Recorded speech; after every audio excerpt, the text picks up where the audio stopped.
So the treatment of diabetes is something that we at the NYU Prevention Center do regularly.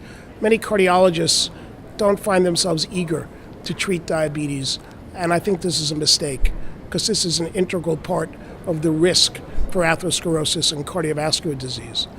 And I think what cardiologists need to understand is the lipid profile of type 2 diabetes is one that has now been addressable based upon the REDUCE-IT data, well-controlled LDL, high triglyceride, low HDL. This is a group that can be treated. And one of the things presented in REDUCE-IT is that those dyslipidemic patients, again, largely diabetic, largely overweight or obese, 30.8 was the average BMI, they had a huge benefit from the reduction of triglycerides with Vascepa. So I think this is important data.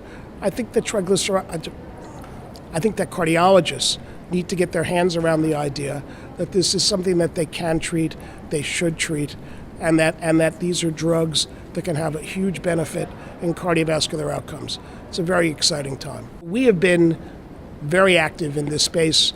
We recently authored a paper that was the state-of-the-art paper in JACC on treatment of diabetes. And I think the two new exciting classes of drugs are the SGLT2 antagonists, which have been identified by reducing death and particularly heart failure outcomes.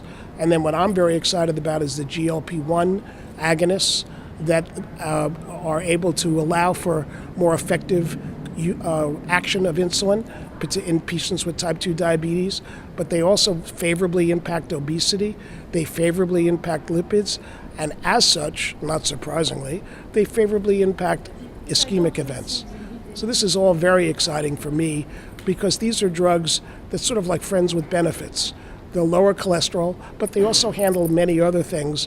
And I think cardiologists have been reluctant to put their hands around some of the new diabetes or any diabetes medicine because it didn't do anything for events. And they figured, why should I bother? I'll let somebody else lower their sugar. This is a different time. We can now lower sugar and also have other pronounced effects on cardiovascular outcomes, and everybody's aware that a diabetic is 2 or 3-fold more likely to have a cardiovascular outcome than a non-diabetic. So I think this is a call to action, and the availability of these drugs and then the REDUCE-IT data, which is really fits in very nicely, synchronizes nicely, makes this very exciting.